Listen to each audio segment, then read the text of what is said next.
presumo che sia veramente questione di ore, insomma, anche perché il termine è di 10 giorni massimo, per cui oggi sono 8 giorni, quindi stiamo parlando proprio di questi giorni, quelli del rimpatrio. L'avvocato Pizzi ha sentito telefonicamente Mohamed in 2 occasioni e nelle scorse ore il quarantenne marocchino ha confermato la sua imminente partenza dalla Spagna per essere rimpatriato in Italia.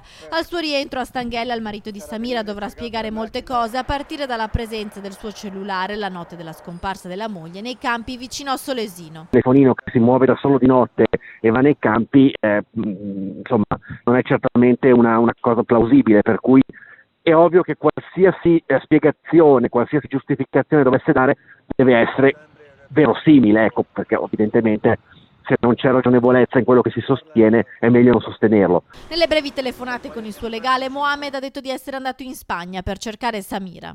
Sostiene che sia recato in Spagna perché lì gli era stata segnalata la presenza di Samira e che quindi non voleva lasciare nulla di intentato, e a suo dire era già pronto per rientrare in Italia quando venne fermato, tanto vero che lui dice che quando venne fermato aveva in tasca un biglietto per il rientro in Italia. Molti dubbi e tante risposte da dare. L'avvocato Pizzi però è chiaro, la posizione del suo assistito si è aggravata molto, nonostante Mohamed continui a proclamarsi innocente.